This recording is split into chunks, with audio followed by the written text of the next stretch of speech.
The Nerd Academy podcast is released weekly at 12 p.m. Eastern Standard Time, available on our website at www.thenerdacademypodcast.com and wherever you listen to podcasts. You can find the Nerd Academy podcast on Facebook, Twitter, Instagram, and YouTube. You can also help support the show by going to patreon.com/The Nerd Academy podcast, where every donation allows us to bring you more exciting content every week.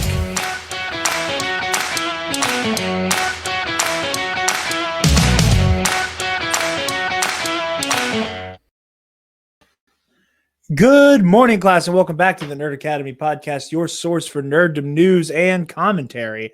I am your host, Jarod Bachman-Stubbs, your superior webhead master, and joining me, as always, is our resident Green Lantern, Professor Travis Grossman. Freshly not concussed. Freshly not concussed. You'll love to hear it. We were afraid that Travis got a little bit of a boop on the noggin. That's why he was not present on the very fun episode we did, a number one contender.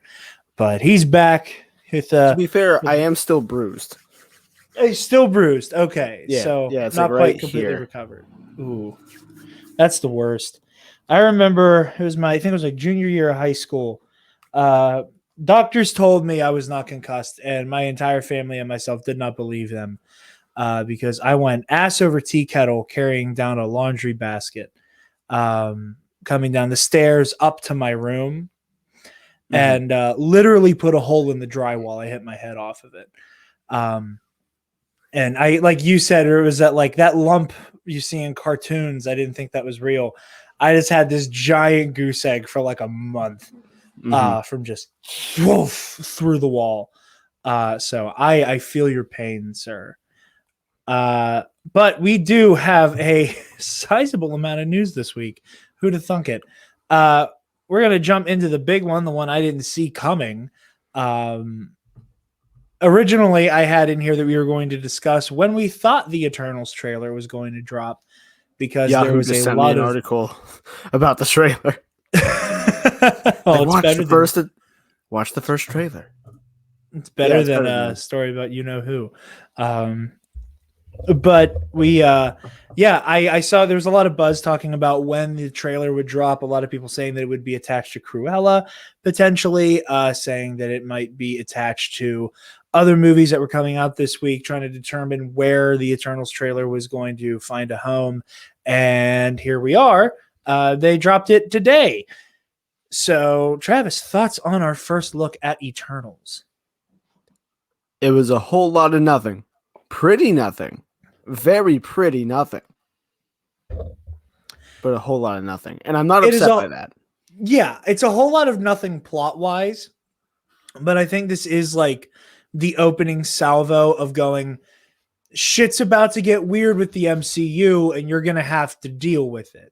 Like, we had our whole WandaVision moment where here's all these weird interpolations of sitcoms, and now we're just dealing with a race of god people. Was that Wong at the end? It was not. I thought it was for a hot second as well. It is not. That is Gilgamesh.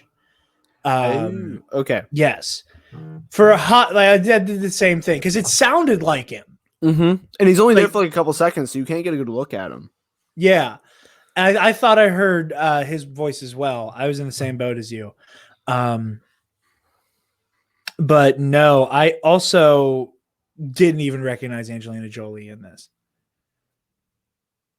Like her and Salma Hayek, I did not recognize at all for a second. Like I needed Hayek to be pointed out to me. I eventually went, "Oh shit, that was Angelina Jolie."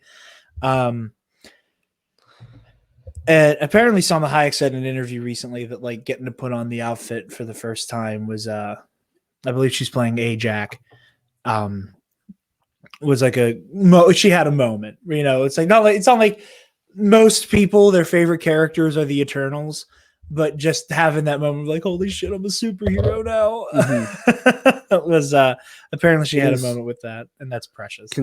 Consistent across all superhero medium is the first time they put on the suit. It's like, I'm a superhero.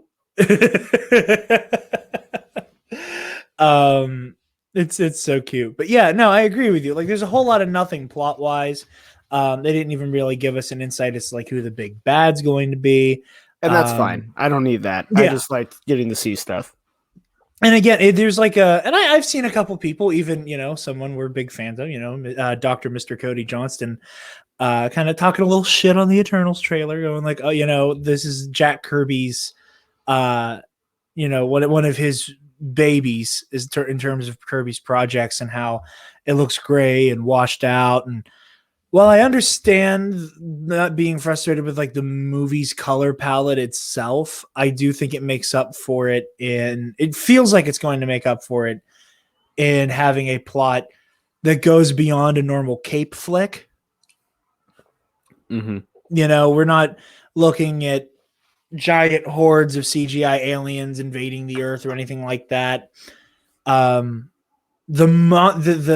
monolith spaceship was kind of one of the moments for me where I was like, this feels weird, and I love me some weird shit. Yeah, I really like the trailer a lot. I think they gave us exactly what we needed. I think down the road we might get some more talk about the Celestials. I'm intrigued to see how they handle where the Eternals have been. I'm curious to see if there's like an acknowledgement of, yeah, we felt we were best served helping in the micro, helping get agriculture off the ground, stuff like that, and didn't see protecting Earth as our true duty, and seeing where they go with that idea. And I think that maybe, because technically Thanos is an Eternal, I think it might be interesting for them to go after all hell broke loose with one of our own. And granted, he's not a part of their collective, like the Eternals, the team. But like he's part of the race. Yeah, he's a deviant Eternal. And I think the idea of one of them going, okay, this is what happens when someone who has our capabilities decides to start clowning on the universe. We can't allow that to happen again. And I think that would be an interesting motivational force, especially with the whole, now that Iron Man and Captain Rogers are gone, who's going to lead the Avengers? So I quite like this. I like where this is going. I'm very excited to see it. Obviously, you guys can expect continued coverage. We'll probably cover one or two more trailers that drop, assuming they do the usual model of, 2 or 3 major trailers. They'll do their teaser and then maybe 1 or 2 more. And then I think Travis and I will both do our usual, try to avoid marketing at all costs from that point forward. Yeah. Because this is definitely one I want to go into blind. Or as blind as possible when we do stuff like this. Did you lose Raycon? Did you lose a con? Maybe. I had some hair trapped under it. Oh, that's the worst. But yeah, no, cool stuff from the Eternal trailer. I love the costume design. I know that it's been just kind of this reoccurring story in like pop culture coverage of any kind, talking about how absolutely yoked Kumail Nanjiani is these days for this movie. And let me just say, seeing him in motion, in like seeing him in character in the movie, he looks remarkable in this. So kudos to him and his team who turned him into that. Also excited to see Kit Harington on screen again. Still playing a darkly clad knight. I am really looking forward to seeing how the Ebony Blade looks, just to see how they design it for live action. And I want to see how cool, it's a sword with a black blade. That shit's gonna look cool regardless. Moving on from the Eternals trailer, because like I said, there's not a whole lot there to talk about, aside from the fact that it is very pretty. We got some movement on a movie I thought was a dead project. That's a way to put it. Especially considering who was going to be at the helm of this originally, being one Jostifer Whedon. The Bad Boys for Life directors are set to helm the Batgirl movie for WB. This was an exclusive from The Hollywood Reporter per Boris Kitt. The Batgirl movie project has found its directors, or rather in this case, its directors. Adil El Arabi and Balial Falah, apologies, the duo behind the 2020 hit Bad Boys for Life, have closed the deal to steer WB's DC feature centering on Barbara Gordon, the daughter of GCPD Commissioner James Gordon. Christina Hodson, who wrote Bumblebee, said in the Warner's fold, with screenwriting on Birds of Prey and The Flash, penned the script for what is being planned as a movie for HBO Max. So yeah, I like. If there's one thing to kind of like maybe even sell me on The Flash, it's that one of the same people who wrote Birds of Prey are involved. So, I mean, Flash has that going for it, but knowing that a Batgirl movie might have the same kind of tone and sensibilities as Birds of Prey really excites me. I like that idea a whole lot. I haven't seen Bumblebee, but heard good things about it, obviously. So, yeah, I think this is an interesting choice. Bumblebee T. Yeah, Bumblebee T. I think it's an interesting choice of the Bad Boys for Life directors. It was an interesting choice, not just shelving this movie, but you know. Again, I thought it was a dead project, but there was some type of like WB future project thing, and the Batgirl logo was still on that banner. And a lot of people were like, this isn't dead.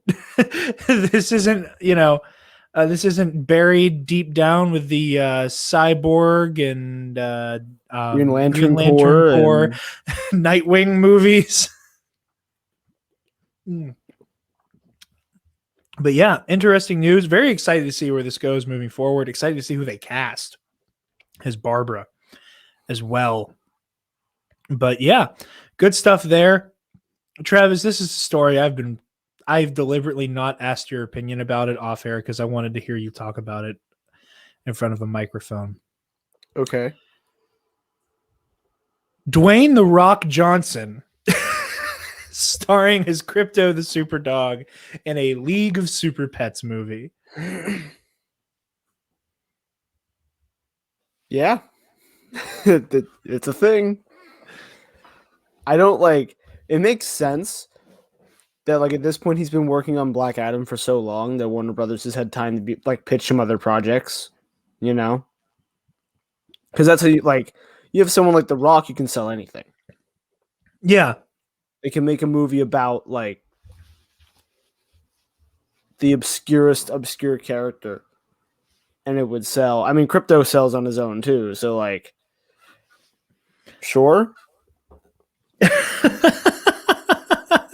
This felt like such an oddball thing where like it almost has the same energy as back in the day, and granted it was like a little bit before my time, of something I would have watched, but I'm aware of the meta joke on the Entourage TV show where the whole thing was them trying to pitch an Aquaman movie, right? Where like it almost feels like a joke. And now that we've gotten to this point with superhero cinema, that it feels like you can get away with anything, that when you hear that they're making a League of Super Pets movie, it feels like that's a joke. Like you're like, it feels. Is it a movie or a TV show? I thought it was a TV show. Oh, it might be a TV show. And while animated feature, League of Super Pets. I guess that makes sense. Paying paying Dwayne the Rock Johnson for a TV show would probably break your budget, but I was gonna say I don't think WB can afford having him on a TV show. I think the only TV show that can afford to have The Rock is the show that The Rock is making about The Rock. yeah. In other quick DC casting news and other DC news that we don't have listed here, we got a trailer for part 2 of The Long Halloween. I did not see that. Part 2 is rated R, looks just as good. So cool stuff. Is part 1 even out yet? No, it comes out next month. Hell yeah. Next month. So there's that. There's that thing. Jack Quaid of Boys fame will be playing Clark Kent in some animated show that's like geared towards younger kids about Superman. I did see that, and I forgot to add that. And also related to The Rock, he shared like a black and white picture of him as Black Adam, but you can't actually see him in it. Yeah, I didn't see the picture, but I saw the headlines about the picture. Yeah, it's one of those, hype drumming up, but not really newsworthy. But yeah, so there's all that. Who do you want to play Ace, the Bat Dog?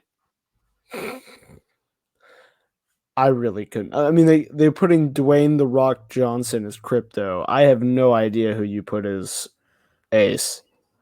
I feel like the cursed answer is Kevin Hart.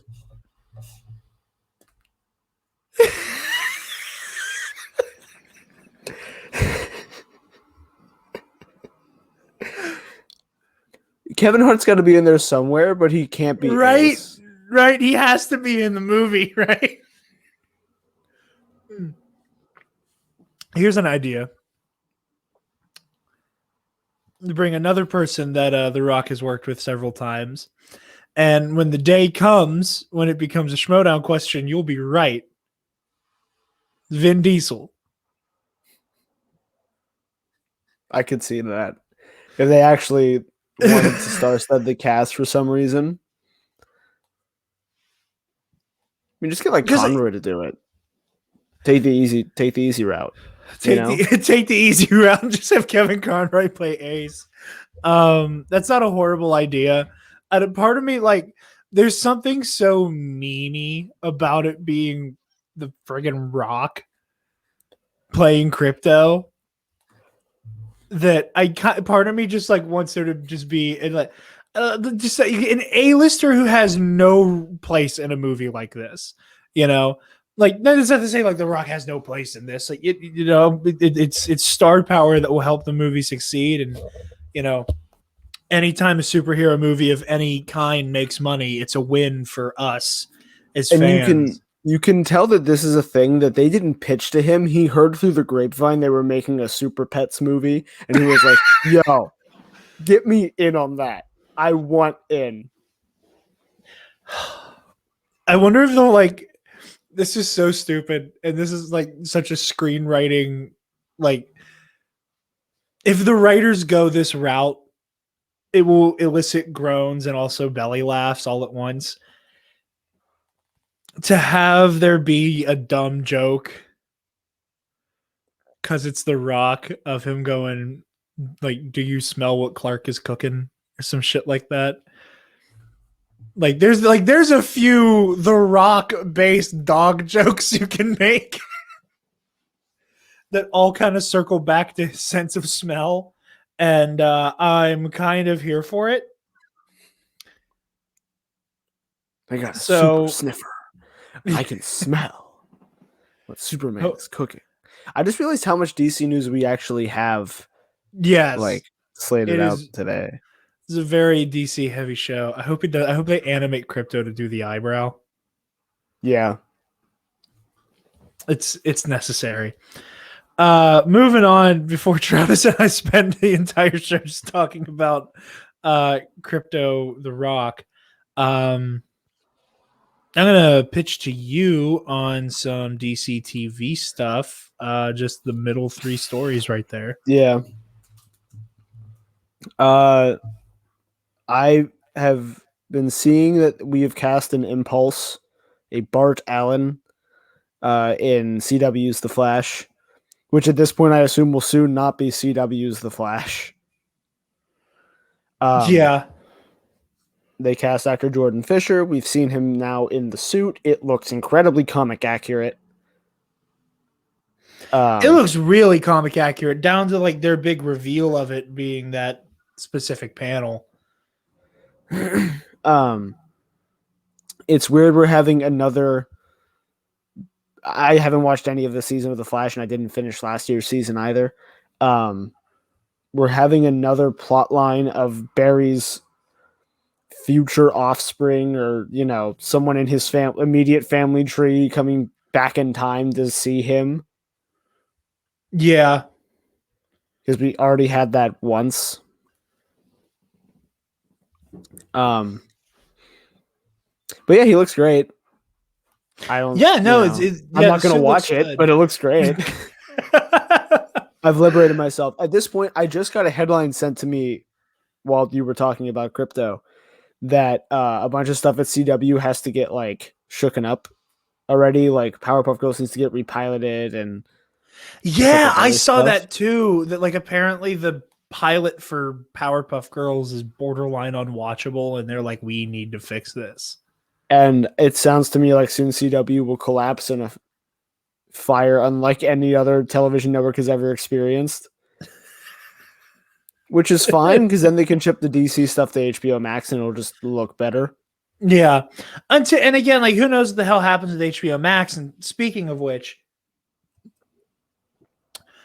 after further research on the Warner Media Discovery thing, looks like we had that down. We didn't disgustingly bungle any of the finer details on that. Rumor has it that Discovery is going to be putting up some of WB's assets up for sale. And the immediate speculation about Disney trying to pick up DC is already kicked up. I don't know if it'll happen. Marvel almost acquired DC, or DC almost acquired Marvel, back in the 90s when everybody was going bankrupt. So time will tell. I don't think it will happen. I will be surprised if it does, but if it does, holy shit. But yeah, that's all floating out there in the ether. But yeah. Speaking of HBO Max, we have a casting. We said last week we'd probably have a casting for Alan Scott, or 2 weeks ago maybe, soon, and we have somebody in talks.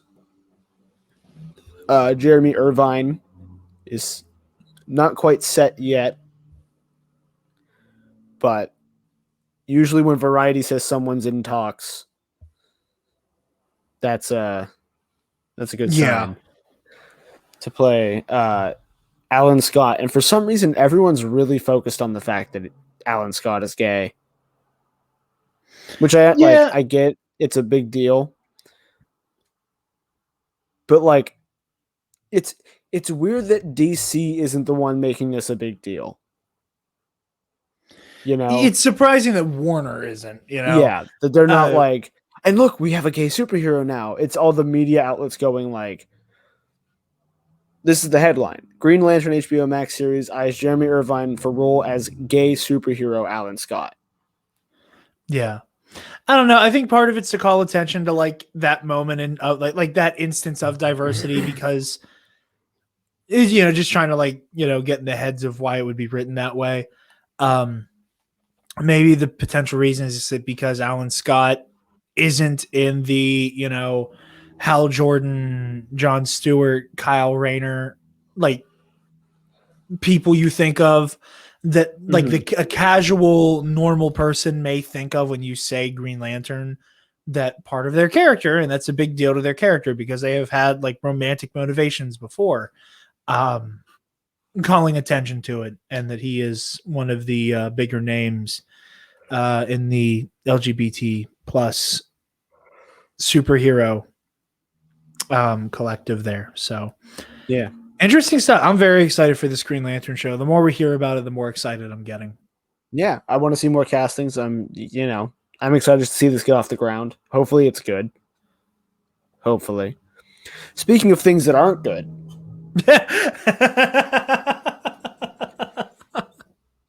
We got confirmation that season 3 of Titans will be releasing on HBO Max in August of this year. We didn't get a date.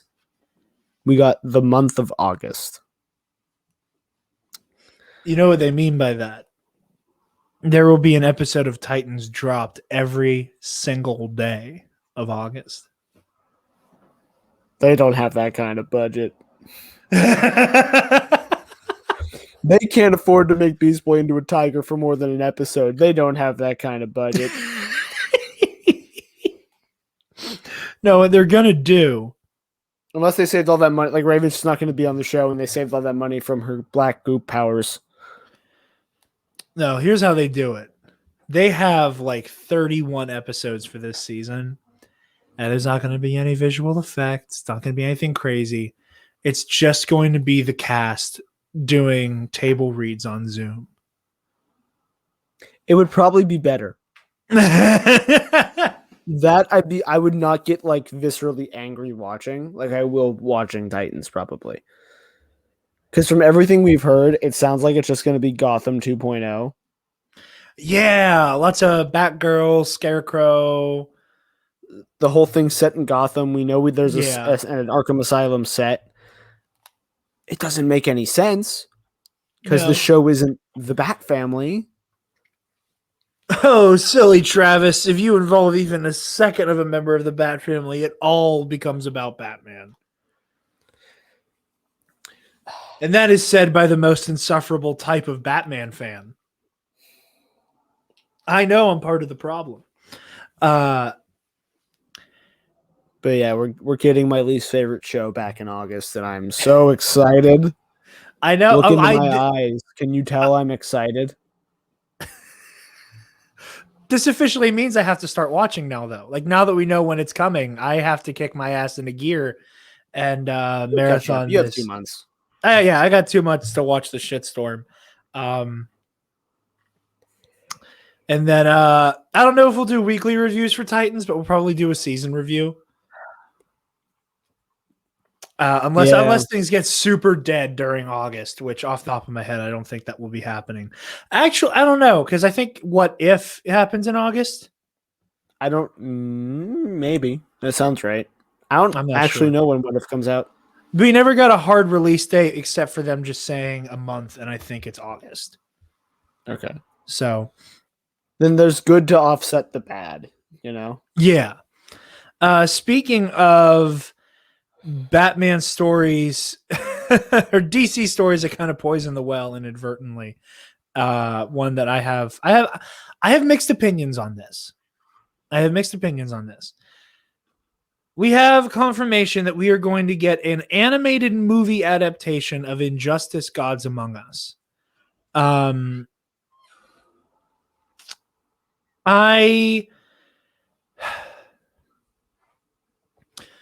I want this to adapt the comics, not the game. Yeah. I want this to be an adaptation of Joker's attack on Metropolis, Superman killing the Joker, the fallout from that, the establishment of the regime. Like, I want this to have everything to do with Superman's rise to power. Maybe end with the story or the arc where Batman gets a hold of one of the super soldier pills for the first time and like end it on a cliffhanger, right? I feel like this is better off adapting the comics than like trying to do the game, because the story of the actual first game can only work as a fighting game. Yeah, there's a lot of fights that are just like there to be levels for the story. Yeah. You know? Just everything comes to a screeching halt. And it's like, okay, here's a mirror match. Okay, here's a mirror match. Oh, you've given up on everything you were supposed to believe. You know, I'm Batman. No, I'm Batman. Like type shit that like, and granted, like both versions of Batman are on the same side, but I feel like trying to turn that into a movie's not going to work. I think If they're just gonna do one movie, they need to do all. Like, I agree they should use the comic stuff because that stuff's really cool, and a lot of people don't know about it. They should do all of it because the game itself, if you condense those fights and take some of them out because some of them aren't necessary, that's so shortened down of a story that you could just have it be the last act. You know? But it's an animated movie, so we know it's not going to be any longer than like 90 minutes. Yeah, that's why I'm saying I think that Superman's rise to power is the better way to go. Because I feel like it's really, because again, as gratuitous as some of the story is, that it is just there to like, serve as levels and as, teaching the player so that they can be like moderately competitive online. I don't think you can fit that into a 90-minute story. I think you can condense Superman's rise to power to 90 minutes, but even then there's going to be stuff that gets cut. I don't know how you factor in like the whole Yellow Lantern Corps shit with Superman. It's going to be really interesting, and I think that it's something that's worth giving multiple animated movies to. Because I think you can dedicate at least 3 animated movies to just year one and then get to the games. I think if they want to go all in and have their new animated universe be Injustice adaptation, I don't think it's a terrible idea. It'll depend on what they do with this one. I have a feeling they might hush it. They might Killing Joke it. That's my next like fear, is what changes they might make. That like really weirdly unnecessary seeming changes, like you just said, having the Riddler be Hush, or the first 30 minutes of Killing Joke. Well, even just like by removing that part of this, like you can shorten the story by like making tweaks like that, because that's part of the reason Hush makes that change. Is now we don't have to explain why Jason Todd isn't there. Clayface's like kind of lack of involvement. Who Tommy Elliott is. Right? You don't have to do any of that. It can just be, the first 2/3 of the story, and now he's fighting the Riddler. And you save yourself all that time in animation and money. So they could just do the game and then have brief little flashbacks to like, here's Superman getting his yellow lantern ring for a minute, and here's him establishing this regime, and here's how we get these pills, and here's, whatever. Yeah. Yeah. At a baseline, this sounds really cool. Like at a baseline, I'd love for them to do this, but they'd have to do it. They'd have to essentially make like a 4-hour animated movie to cover the whole story, and they're not going to do that because that's a lot of animation. Yeah, and Injustice is such a weird thing to try to adapt. Mm-hmm. Like on paper, it's just Justice League, but half of them are Nazis now. Right? It sounds simple, but like the story is so weirdly convoluted. It's like anything NetherRealm touches has to be remarkably confusing. So much so that by the time you get to the second game, it feels like as a studio, they went, we're not going to try to make this a multiverse story anymore. Like it's just about the regime versus the insurgency. Because the other universe's Justice League does not play a role. And, eventually we'll get an Injustice 3, and I'm curious to see if there's involvement of another universe again. But yeah, I look forward to this. I am mildly apprehensive, if for no other reason, just that I don't understand. Not don't understand, but I am curious as to what decisions are going to be made creatively with a story that is as complex and dense as Injustice. Like you can probably, like I said, you can probably make a really good trilogy of animated movies that lead up to the game. And I think that's the smartest move. And them doing an Injustice animated movie again puts me back with what I was saying before, that doing like the quote restored Snyderverse as an animated movie or as a comic is even more of a viable option. Like if you want to like try to do that, because I think people would eat it up. Like that was the second, like after going, ooh, this will be an interesting adaptation, immediately was followed by this is what they need. Like if you want to like in some way, shape, or form satiate the Snyder people, do animated movies. Mm-hmm. You know, see who's willing to come back in the voice booth, find vocal doubles for who won't. Do it that way. Because I know I would be front and center for that. I would be very intrigued for that because at that point it's original stories, and in a weird, I don't want to say depressing, but kind of disappointing way, I would rather see original stories in animation at this point than the adaptations.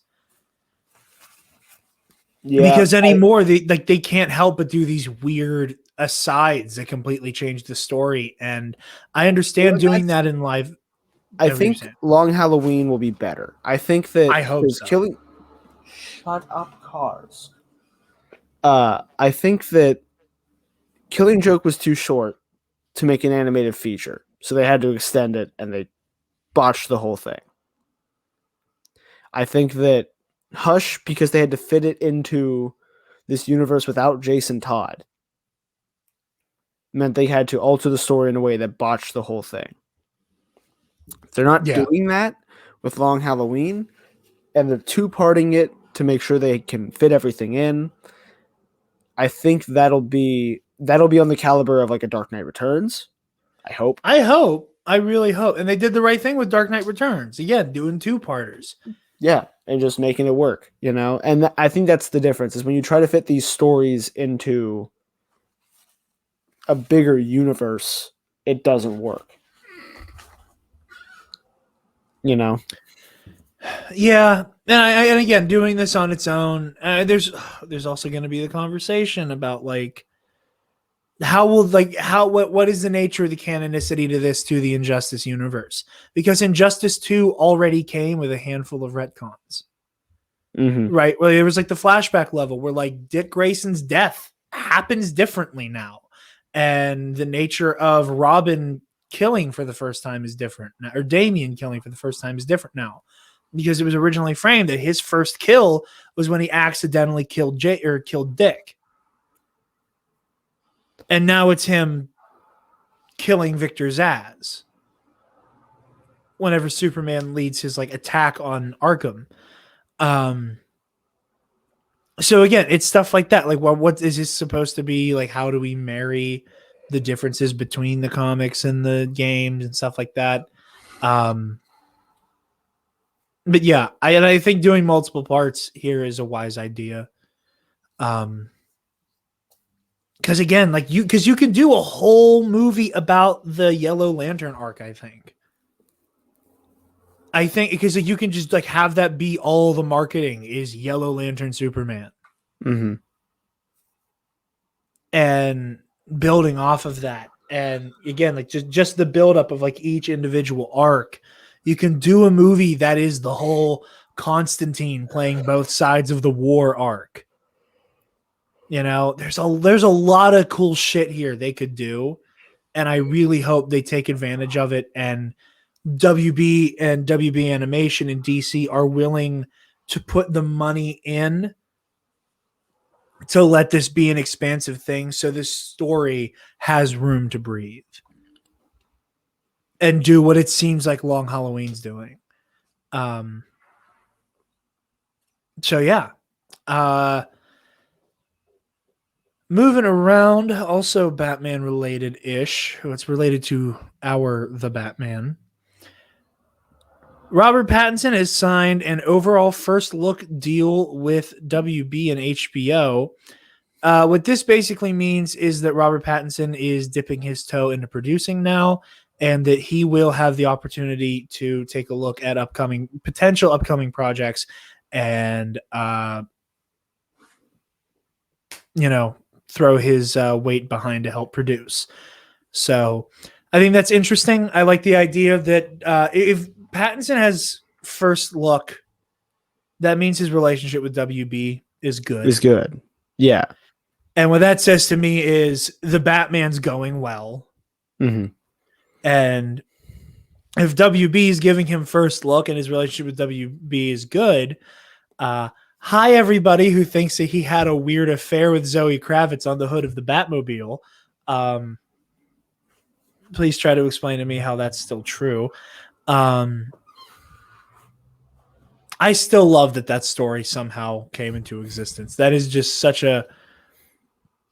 reaching for the stars. You know what my favorite bullshit headline I saw in the past week was? That it was just so impressively like on the level of Robert Pattinson. I can't even say his name anymore. Robert Pattinson and Zoe Kravitz. Rumors circulating this past week that Brie Larson was in talks to play Mara Jade. Like that had there's a level of like shameless, I'm going to use buzzword names there. Mm-hmm. That's impressive. Like that's just really swinging for the fences in terms of horseshit clickbait. I think that's when they have like saved now. Like now they know like all we need to do is put like this name with like this attitude behind it and we're good. And that was one that whoever put it out was like, oh, we haven't been getting clicks lately. Get Brie Larson's name in a thing. It's fine. Just deploy Brie Larson as Mara Jade. Because I hate myself, I couldn't help but watch Doomcock's video about it. And his whole thing was like, if Disney's going to give us back a real Luke Skywalker in a Luke Skywalker series. And at that point, I'm like, where did you get a Luke series from? Who's going to play him, dipshit? Like, Disney's rich. They're not recreate the Luke deep fake in every episode of a series, Rich. Well, they are, but they're not going to spend that money. Yeah. They can afford it. But he's like, but if it involves woke scold Brie Larson as Mara Jade Skywalker, I don't want it. And it's like, well, luckily for you, it's not happening. And you knew as much, you lying sack of shit. Anyway, any hoozles. But yeah, it looks like the relationship between Robert Pattinson and Warner Brothers is good, which is promising for the future of the Batman franchise. Hopefully, the Batman. This seems promising to me. This seems like something that could go somewhere moving forward. This could also mean that he will have more creative authority if there are more movies with him in the Batman role, which I don't see happening for now. But even with his, at this point, I think this is like. The Batman feels a lot like Joker in a way where like we're getting. I don't want to agree with you, but I don't say that negatively. Yeah. Right? And honestly, like I said, I'm okay with not having big franchises if it means we get good movies. That like if I come out of this going, that was a fantastic film I just watched and it was about the Batman. That was awesome. That was the greatest Batman we've ever seen on screen. Yada, yada, yada. And I think that for the rest of my life, I have no problems with that. And I think that's part of DC's problem is they kept for a long time trying to do, we got to have 40 sequels and we got to have so many tie-in movies and we got to be Marvel. We got to be Marvel. Everyone's got to be Marvel. only Marvel can be Marvel. Well, where I do slightly disagree with you on only Marvel can be Marvel, I think it requires a certain amount of patience to pull it off. Well, yeah, it has and like a patience that dedication investors that, don't have. yeah. Because the problem is they've seen this formula work. And so all they know is, 1 + 1 = 2. But what they're not looking at is it's actually 1 - 1 + 2 - 1 + 1 - 3 + 4, whatever. I'm not actually going to figure out what I just said, but there's all these middle steps. And they're going, okay, so we start 1, we add 1, we get 2. And that's not what Marvel did, but that's all the investors see. Yeah. It's kind of, we'll get to a story later that I added this week that is kind of similar, where the people in the investor room are kind of dipshits. Yeah, and again, for me, like I've always said, I want to see stuff get franchised when it gets it right. I want to see, because this feels like a really like true to the source material version of Batman early in his career. Not at the very beginning, not halfway through, not at the very end. His like we are within the first year or two of him being Batman. And I want to see him grow. Right? I want to see him grow a lot. Like again, because his cool ass vengeance is, I want to see the softer side of Bruce Wayne develop. I want to see Batman take a Robin in live action again and like it work and not be marred in the, in the still being debated legacy of Batman Forever, right? Where people where I want to see a ubiquitously liked movie involve Batman taking a Robin and it not be couched in some, oh, your middle name's Robin, you should use your name more bullshit like in The Dark Knight Rises. Like I want to see these movies actually commit to their source material and ride with it. The way that we're getting this kind of unofficial like trilogy of Harley Quinn movies, where we've gotten to see Harley grow as a character from Suicide Squad to Birds of Prey to now The Suicide Squad. I want to see Batman, like I want to see the Batman go somewhere bigger than just a single movie. And and like you said, if the options are we get a good Batman movie and it's one and done, I'll take that. If the alternative is a franchise of shitty Batman movies, because I don't want any more of those. So it's a tough road to hoe at the end of the day, and I really do want to see it get franchised out, but also I hope that, and again, the change in leadership that is on the horizon for WB might play a part in this as well. And Joker was intended to be a one and done, and there's still talk about there being a sequel in development. Whatever the hell that looks like, because I'm still going to be stunned if they somehow find the obscene amount of money to throw at Joaquin Phoenix to do it.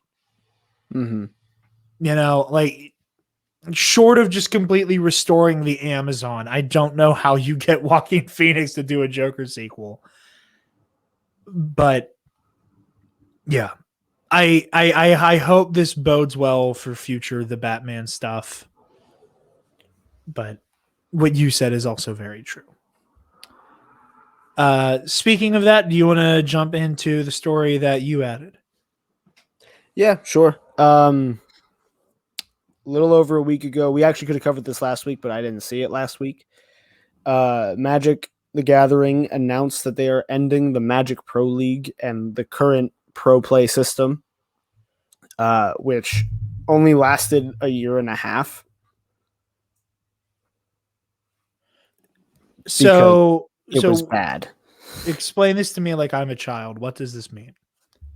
So back in the day, at the top, like for competitive Magic, at the top you had the Pro Tour. You would think pro means professional. It meant promotional, which is weird. You had the Pro Tour, which once a quarter, best players, you had to qualify a certain way. Best players in the world came together. They played Magic for a weekend. Winner won, I forget how much money, like $250,000 or something. And like, you're just, you're the best. Congratulations. And you do that once a quarter. To get there, you either had to play in Grand Prix and get the top 8 spot in those, or win Pro Tour qualifiers, which were separate, like one-day events. Grand Prix were basically mini Pro Tours. They were little conventions. You'd go, you didn't have to play in the main event, but if you played in the main event and you can get to the top 8 of the main event over 2 days, you made it to the Pro Tour. Yeah. There were technically no professional Magic the Gathering players. Wizards of the Coast did not pay anybody to play Magic the Gathering. All the money these people made was on prize money from tournaments, sponsorships from card stores, websites, accessories like card sleeves and deck boxes and stuff would sponsor these players because, if I'm watching and I see one of the greatest of all time, Luis Scott Vargas, repping an Ultimate Guard shirt, I'm going to go buy Ultimate Guard sleeves, right? So that's how they made their money. I love when dumb nerd shit has this kind of gas behind it. I love it. It's like the friggin' Schmodown, Which is the weird thing, right? Paid and shit now. That's the weird part. There was nothing. I mean, there were things wrong with the system, but like it wasn't deeply flawed and failing. People like to say it was, but every year Magic's dying, whatever. Magic the Gathering Arena comes out, which is supposed to be Magic's premier online client now. Yes, I remember you. Which only offers one format at the time. Only offered Standard, which is like the newest cards, and nothing else. Was in beta when they made this decision, and overall just is not my cup of tea personally. I played it a little bit. I'm not into it. It's Hearthstone, but Magic. Like they're trying to replicate the feeling of Hearthstone in look and feel, but it's Magic the Gathering. So they decide that they're going to go the esports route. Magic the Gathering is going to become an esport. Excuse me. We're going to continue to have these Grand Prix events, these Magic Fests is what they rebranded them to. And they're going to be little conventions. You can still make it to a Pro Tour that we've renamed. I forget what they renamed it. It's been a while because they stopped having a lot of these events after COVID, but get to that in a minute. But there was this group of, I think, 32 professional players that they were pro players. They were paid by Wizards to be professionals at the game. And they had this weird interlocking system of how they played to like keep their spot in the MPL. And they only played on Arena for that, and then they'd play in paper at like the big events. Okay. Or, they had like Arena specific ones. And that, they're trying to replicate like a League of Legends, like a Dota 2, and be an esport to sell their online client, which was, trying to replicate Hearthstone. Yeah. COVID hits, and you'd think that would catapult this to the fucking moon. Yeah. I would assume because we talked about the online version of Magic pre-COVID. And I think you and I even talked, I don't know if it was on air or not, about like, in theory, this might end up like accidentally being what makes the online Magic port take off. Yeah. By the sound of it, that is not what happened. No, not at all. Instead, I think maybe today. It might be today. Wizards is like officially allowing in-store paper play again. Like they haven't been sanctioning events basically.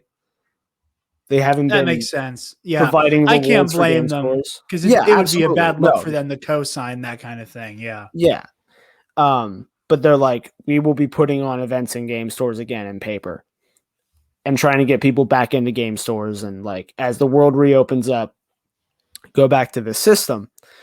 In the article, they reference a lot going back to the gathering and abandoning the online client, going back to in paper, with no clear plan on how to do that.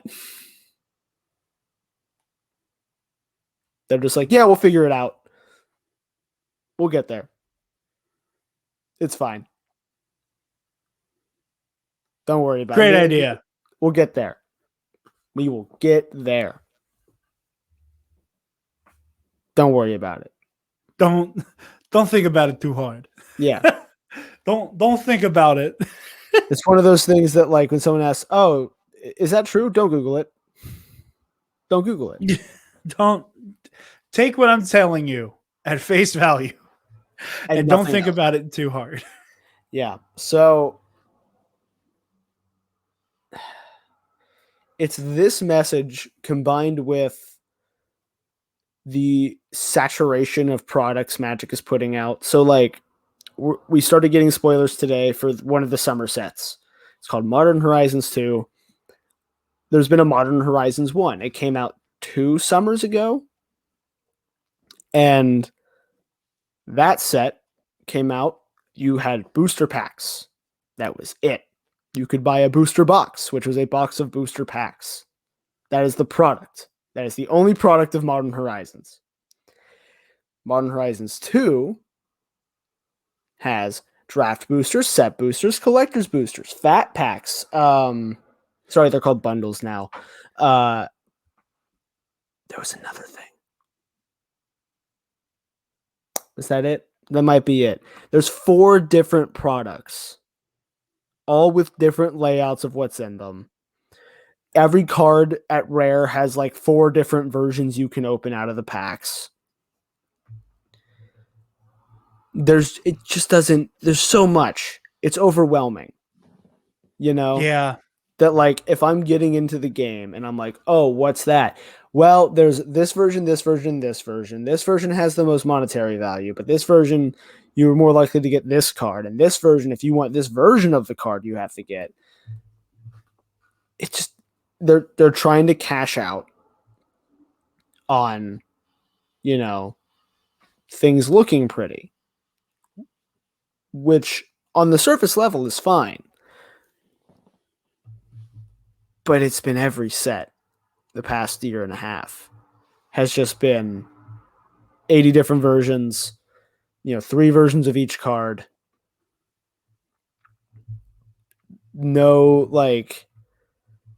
clear-cut reason as to why they're doing this. And the reason is the people at Hasbro owns Wizards of the Coast. And Hasbro has been wanting to make money. 2020 was Magic the Gathering's most successful financial year. So they're like, put out as many products as you can and make Magic into an esport. And they finally let them say the esport thing didn't work. Yeah, it's interesting. And I'm curious, is again, you and you and Lexi, especially doing all your Pokemon card collecting as of late. How much of an impact does this have on like the card Armageddon that's been happening lately? Like, does this tie into that at all? Is there a connection between the absolute bedlam of like Target and shit having to stop selling trading cards? Not as bad as Pokemon. There have been, I wasn't paying it. I used to pay a little bit of attention to Magic Finance, and I shouldn't have because it's unhealthy. But like I own older cards. I've invested, right? Not really invested, but like I've bought more expensive cards. And I didn't realize there had been buyouts all last year. of people making runs on like older cards that they have this list called the reserve list. They're cards that will never be reprinted in the, ever again. To try to, there was a set number of this card in existence. Yeah, it's like manufactured rarity, yeah. Which doesn't work, and there's no reason, because the version they'd print now would look different and be different. So that other version would still hold value, right? They print Charizards every new Pokemon set, but for some reason, the base set Charizard is still in the tens of thousands of dollars. But yeah, money isn't real. It's not. But yeah, it hasn't been as bad in like the actual product. Like you can go to any store and buy a pack of Magic cards. Where it's been bad is in the background of the singles of cards that are eternal playable that are high rarity, right? Like I was building a deck a couple weeks ago, and I put it into a deck builder thing that gives you a price on different websites. Of like if you ordered all these cards on this website, and the price was like $300, more than like $400 above what I expected the price of the deck to be. And I'm combing through this list, and I'm like, I have no idea how this happened. Like, what is going on? And I see a couple cards that I bought a couple years ago that I got for, 10, 15, $20 that have shot up to $100, $200, $300 because of buyouts during the quarantine. Because if nobody's playing, there's no demand. But we know there's going to be demand later. So let's buy out the cards now.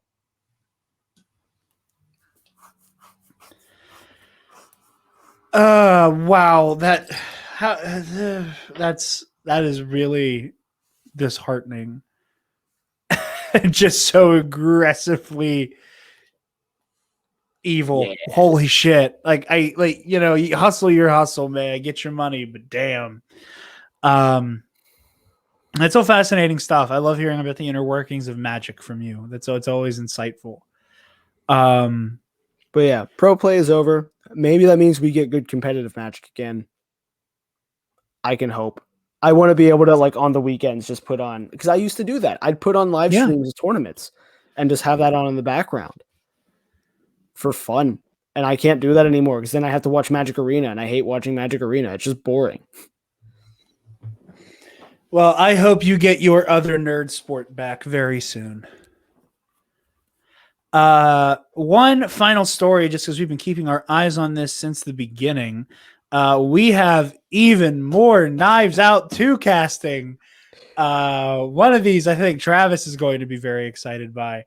One of which we have Kate Hudson finally joining the ranks of Knives Out 2, as well as the Aaron Burr himself, Leslie Odom Jr. has joined Dave Bautista, Ed Norton, Janelle Monáe, and Catherine Hahn. These two join those ranks of what is going to be an incredibly star-studded cast, all cycling around Daniel Craig's Benoit Blanc. So with every week, there's going to be more and more pressure for Travis to watch Knives Out finally. One day I will finally be convinced that, like, well, I guess I'm excited enough about the sequel. I should watch the first. Yeah. Well, like the Lego movie. I saw Lego Movie 2 in theaters. I have still never seen Lego Movie 1. Part of me wants you to skip Knives Out so that you can just see the sequel, because I want to know how much, like, aside from like Knives Out 1 making you super familiar with Benoit Blanc, which, like, it even then there's going to be that's the only connection. He's not even technically the main character of Knives Out, though. Like, it's mostly Anna de Armas' character, Marta, who's like kind of the main character, with Blanc being this like weird, almost antagonist for an act and a half. But like so much of the movie's focused on Marta. that but you get to know Benoit Blanc so well and get to like fall in love with him as a character that I'm curious as to what dropping somebody who has not seen Knives Out into whatever the second movie is, which almost certainly won't be called Knives Out. Because like it's called Knives Out because of a line in the movie. Like it's named after a line. And like a moment that has to do with knives and shit. Yeah. So I Guns out. Guns Wants objects out. The final part of the trilogy will be Suns Out. That was stupid and I don't apologize. But yeah, no, I'm very excited by this. I'm going to be honest. I really want Leslie Odom Jr. to be the villain. I want him to be the murderer so bad. If he has anything, singing Christmas songs, if he in the bathroom singing Christmas songs and or opining about how much he wants to be the center of attention. This cast is just ape shit. You know, I didn't know how they top the cast from the last one. You know, it was like Daniel Craig, Jamie Lee Curtis, Michael Shannon, Chris Evans, the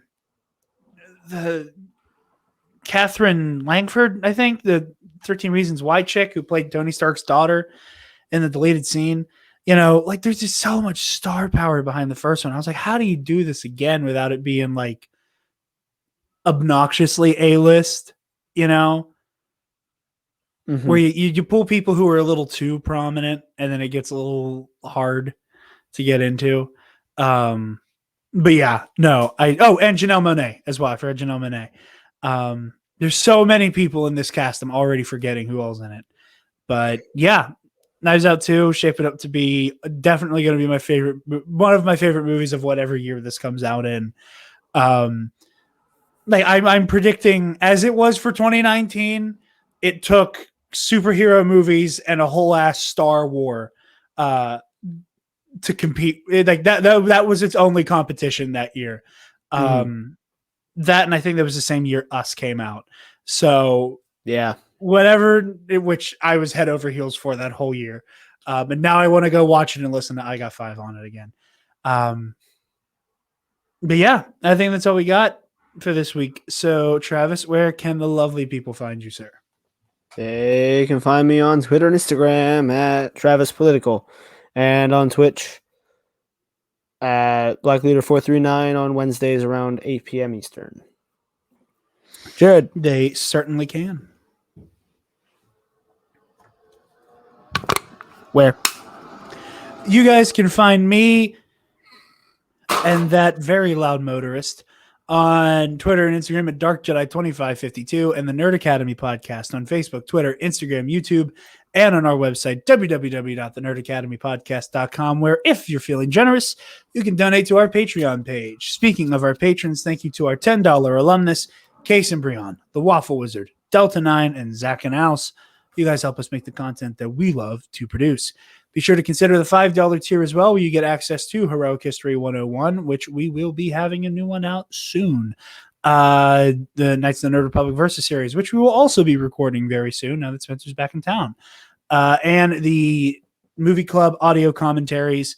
We're going to be cranking out 2 episodes of Movie Club this week. So I think I'm just going to toss them both up on Patreon at the same time for you guys.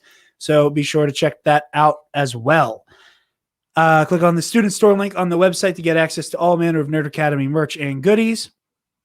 Be sure to do all the things like, comment, share, subscribe.